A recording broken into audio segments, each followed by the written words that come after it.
زاہد چھیپا ایک وقت تک کوئی نہیں جانتا اور اچانک ایک شخص نمودار ہوتا ہے اور وہ سب پہ چھا جاتا ہے. ان کو کسی نے پلانٹ تو نہیں کر دیا, لائک انویسٹمنٹ دی ہو. تو تھوڑا سا اپنے بارے میں بتائیں, تھوڑا سا آپ کی پاسٹ لائف کیسی ہے, موجودہ لائف تک آنے کا سفر کچھ ذکر کیجیے گا. اچھا سبن, زاہد حسین چھیپا جو آج بنوریا العالمیہ کے اندر بیٹھا ہوا ہے, آپ کو یہ باتیں بتا رہا ہے, تو زاہد حسین چھیپا ٹھیلے پر کیلے بیچا کرتا تھا, اور کیلے بیچتے بیچتے آج میں یہاں پر کراچی میں اپنی IT کمپنی رن کرتا ہوں. اس کمپنی کے US میں آفیسز ہیں, اس کے UK میں آفیسز ہیں. یعنی میں تو جانتا بھی نہیں تھا 175 سے زیادہ ممالک کے اندر اسلام 360 چلتا ہے. میں 17 ملکوں کے نام نہیں جانتا.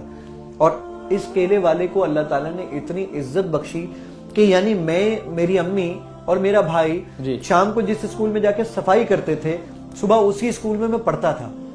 یہ کہنے سننے میں بہت آسان لگتا ہے, نہیں بہت. جب میرے برابر میں بیٹھا وہ میرا دوست میری امی کو ماسی کہہ کے بلاتا تھا نا, تو کلیجہ کٹ جاتا تھا.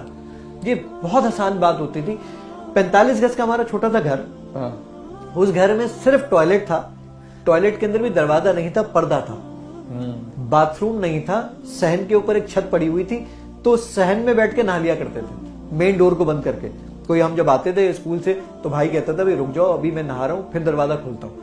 یہ والی کنڈیشن تھی. ایک وقت ایسا بھی تھا کہ ہمارے گھر میں ٹوٹل کھانا, ایک نے ہزاروں مرتبہ میں نے شاید ایسی راتیں مجھے یاد ہے کہ جس میں ہمارے گھر میں ٹوٹل کھانا صرف آدھا پاؤ دہی, اس میں ایک لمبا پانی اور چینی ملا کر امی دے دیا کرتی تھی. سارے بہن بھائی سے کھانا کھا لیتے تھے. یہ روز کا روٹین ہوتا تھا. کتنے بہن بھائی ہیں ہم 6 بہن بھائی تھے, تو 6 بہن بھائی میں تو, اور اس کے ساتھ اسی طرح وہ ایک چھوٹے سے کمرے کے اندر ہم نے زندگی گزارنا, رہنا وہاں پر.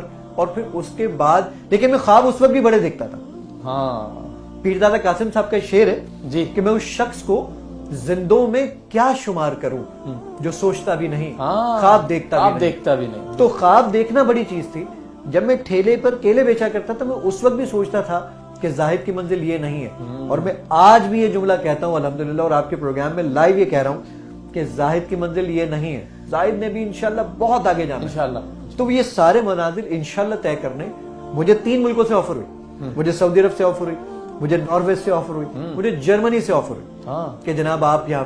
میں نے کہا نہیں جناب, میں اپنے ملک میں خوش ہوں اور میں یہاں بہت اچھی زندگی گزار رہا ہوں, تو مجھے کوئی ضرورت نہیں وہاں پر آنے کی. تو مجھے میری 3 دفعہ 1-on-1 امام کعبہ سے ملاقات ہوئی. سبحان اللہ سبحان اللہ. امام کعبہ نے مجھے کہا کہ جناب مجھے بڑی خوشی ہوتی ہے جب میں آپ کو, جب میں دوسری ملاقات کے لیے امام صاحب کے پاس گیا تو مجھے کہنے لگے, وہ اپنی سیٹ سے کھڑے ہوئے اور انہوں نے کہا مجھے بہت خوشی ہوتی ہے جب میں آپ کے کام کو دیکھتا ہوں, اور اس سے زیادہ خوشی اس بات کی ہوتی ہے کہ یہ ٹھنڈی ہوا کا جھونکا پاکستان سے آیا ہے. الحمدللہ الحمدللہ. اور یہ میرے ملک کی, یعنی مجھے یاد ہے مجھے زیرخ یونیورسٹی نمبر 12 یونیورسٹی ورلڈ کی, جی مجھے انہوں نے انوائٹ کیا لیکچر کے لیے.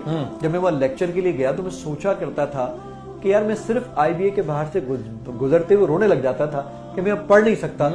آج دنیا کی نمبر 12 یونیورسٹی نے مجھے لیکچر کے لیے انوائٹ کیا اور ایک کیلے والے کو انوائٹ کیا. تو الحمدللہ آج مجھے بھی بڑی خوشی ہے, میرے والدین بھی اس بات میں بہت خوش ہوتے ہیں. ابا بس ہمارے 3 مہینے پہلے چلے گئے.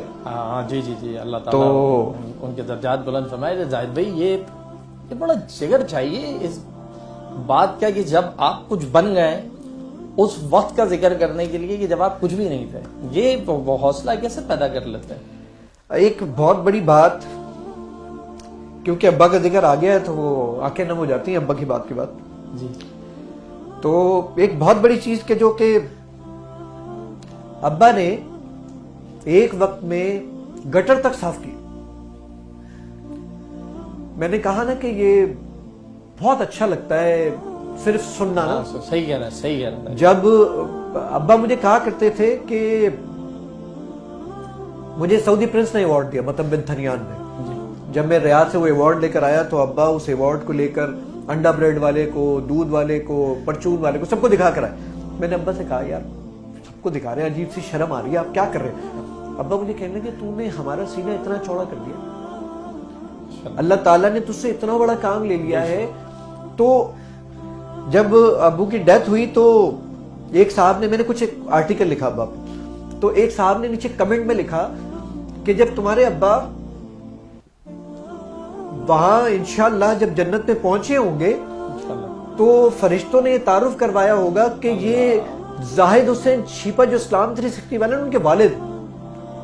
تو ایک خوشی ہو گئی کہ یار کہیں اپنے ملک کے لیے, اپنے والدین کے لیے, اپنی کمیونٹی کے لیے, اپنے شہر کے لیے اللہ تعالیٰ نے کہیں مجھے چنا اور مجھ سے کام لیا. سبحان اللہ. تو اب میں یہ واقعہ کیوں بیان نہ کروں. میرا ماضی ایسا ہے, میں نے وہ کپڑے مدت تک صوبان سنبھال کے رکھے. کبھی آج میں آپ تمام لوگوں کو بتاتا ہوں, ایک بہت اچھی چیز ہے. جی جی. سرف ایکسل کا ایک ایڈ آتا ہے, وہ ایک بڑا کمال کا جملہ کہتے ہیں, داغ تو اچھے ہوتے ہیں. میں بولتا ہوں داغ تو اچھے ہوتے ہیں. ریزن از دیٹ کہ آپ یہ جب کیلے کھاتے ہیں نا, ابھی افطار میں کھا رہے ہوں گے, صرف اس کا چھلکا اتاریں, اس کا چھلکا جو اندر سے ہے نا اپنے کپڑوں پہ لگا لیں, ایک داغ لگ جائے گا. اب وہ سرف ایکسل سے بھی دھو لیں, وہ داغ نہیں جانے کا, کر کے دیکھ لیجئے گا. وہ میں نے کپڑے مدت تک سنبھال کے رکھے کہ مجھے یاد رہے کہ زاہد حسین چھیپا کی اوقات کیا تھی. زاہد حسین چھیپا کو پتا چلے کہ وہ کہاں سے اس کا براٹ اپ ہوا ہے اور وہ کہاں سے یہاں تک پہنچا. آج جب میں اپنے لنڈن آفیسز جاتا ہوں یا UK یا US کے آفیسز دیکھتا ہوں, تو مجھے فیل ہوتا ہے کہ جناب اعلیٰ زاہد کی یہ اوقات نہیں تھی, لیکن وہ کیا صوفی غلام مصطفیٰ تبسم صاحب کا شعر ہے, یہ قدرت کی کارا گری ہے جناب کہ ذرے کو چمکائے جواں.